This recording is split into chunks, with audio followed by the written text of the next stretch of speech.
Yo guys, what's good? Steve Animates here. It's been a while. It's obviously been a while. It's gonna be a long time till the next one, but today we're gonna talk about the environment and changes a lot of countries are making to their buildings. I have a really good one from Detroit actually. Now in Detroit, you might not know this. Well, is it Detroit? Yes. In the Asian Detroit, not the US one, they have this thing they did where they, on a lot of the concrete buildings, they placed vines and that grew tomato plants and stuff like that on the buildings, right? They grew all that, and this did two things. One, it helped the environment. Well, did a few things actually. One, it helped the environment. Two, it made people less depressed because it was a better scenery to look at. And three, it also stopped hunger, stopped like starvation and stuff. Lowered that. Yeah, no. So if you couldn't afford food for that day, or let's say you couldn't be bothered buying tomatoes, and just pick one off the tomato plant growing outside your window. So let's say we start using that in Scottish buildings. Suddenly we've got, instead of having a bunch of depressed junkies rolling about, stabbing each other, getting called Neds and being violent, also smoking a lot of weed. Now you've got a lot of happier, more interactive citizens and eating tomatoes off the same plant. So now when they stab each other, it's a lot worse for the person committing the crime, because they've probably helped grow this plant with someone across the street who they've just now stabbed. Anyway, let's move on to the next strategy, and this one's been applied. It was applied for ages, then we found concrete, and now it's starting to be reapplied again. So in 2015 up until now, and it's still going on, a lot of places I know one place, Nagasaki in Japan, they've got a push for more of these off the government, but they're not getting it. But I know they've built some in Tokyo. They've also built a lot across Europe, especially in the Baltics and the kind of other places like Sweden, Denmark. Amsterdam have a few of them as well. They're wooden skyscrapers. Now these are good for two reasons. One, wood's a lot better for the environment because it can retain a lot more CO2 than concrete. So although we would be chopping down trees to build these wooden skyscrapers, along with the tomato plant strategy, we could potentially help save the environment by using less CO2, while putting less of it in the air anyway, than building concrete. And we could have the tomato plants there to catch any of it that does get out when we build a new one. And this could also be useful for depression as well, because these brighter, more natural colours could help make us feel happier and make us less likely to go out and kill each other. Give me a sec. This ain't a Fanta lemon, this is just a can filled with water. Because I didn't want to walk all the way to Morrison's. Oh yeah, I do have a bottle, but canned water's better. I'm not going to get into this debate because I will lose to my own community, but canned water is far more superior. Anyway, let's go on to the next one, Chief. So this one is applied especially well in Hong Kong. I don't know how well this would work here in the UK, where, I mean, you don't see people stabbing each other in vehicles, but what we could be doing is, whilst we're building all these wooden skyscrapers using glass and this cool technique, we could also be the guys building bridges between two different flats. So let's say you've got two wooden flats, right? On every like fifth floor, there would be a walkway between them. I know I said I know at one point I was like, this is outside of videos, but for anybody that's heard me talk about this, I was like, no, you wouldn't build them too high. No, screw that. Build them as high as you want, right? See, as long as you know the technique to building them, and it's not what the Japanese did, by the way. They ones, although good, they're very shaky. I do not trust them. Anyway, let's continue with this. So you build a lot of walkways between flats and try and lower roads. Amsterdam's done this, so is Hong Kong. And in fact, no, not just Amsterdam. In fact, the whole of Holland, or the Netherlands, as some people call it, because it's flat enough, they actually just ride bikes everywhere anyway, so they've not really got the problem. But Hong Kong, they're a bit more hilly, and they've got a bunch of these walkways. One, it gets people healthier, and another one is that you also lower the pollution of cars by using bikes. But we're quite a hilly place, right? So what we need to do is thin down the street. So what I would propose is taking up this next one, which actually this came to a company so that it could be done in London once the tech is there.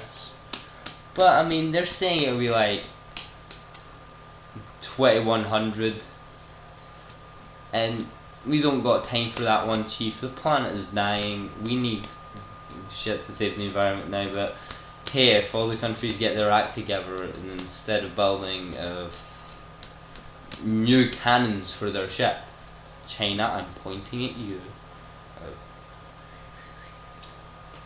they could just work together to build massive pyramids.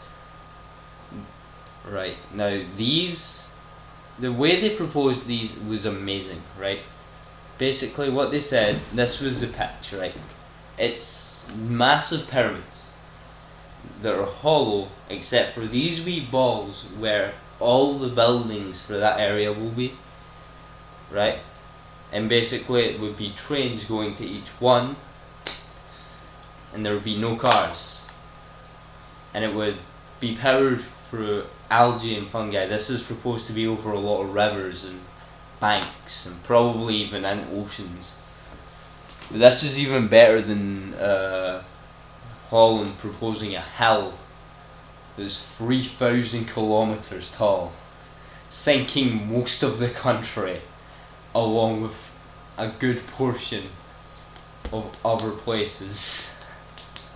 Like, imagine a country overnight putting a hill in and then disappearing.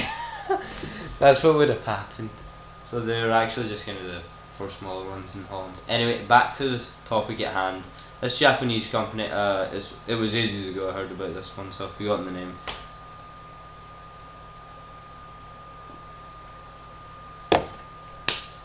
They proposed to a lot of places that, we're developing this idea, this is one of our future projects, and it seems really cool. If it's alright with yous, we'd like to build it, right? This is the fifth most pristine architecture company on the planet, right? But they have a lot more futuristic designs. See the wooden skyscrapers we were talking about? Yeah, no, they're one of like the two companies that pioneered that. Do you know how that one show, the guys that build all the wood cabins? I don't know if you still know. I've got quite a young audience, people around about my age. Anyway, so basically, what they do is they take wood from Canada, take it down to this place in the US, then they build trees. Well, they build log cabins, right? The log cabins are more healthy for the environment than a set of flats, and they hold less people, right? It's so much more healthy for the environment, in fact, that it's unreal. You wouldn't believe it. Oh yeah, these guys use tree farms, so we could do that instead.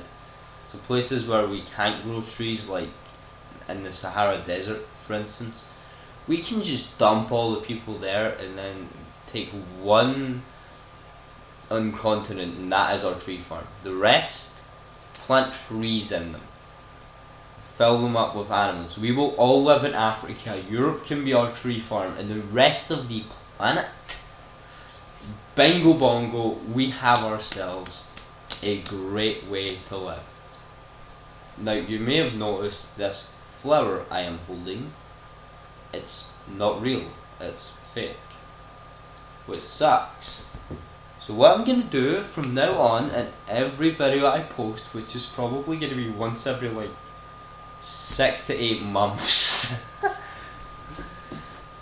with how rare it is nowadays. When was the last one? In August? Oh, that's been a solid 2 months. And I can't even blame it on school, because it's not been because of that. I've just been too lazy. Frick. That's a reason not to upload.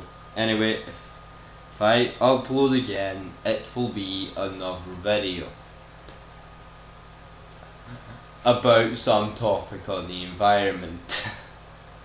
Yeah, no, I'm gonna start getting like really, we should do this proactivism, right? Because I heard a good argument, right?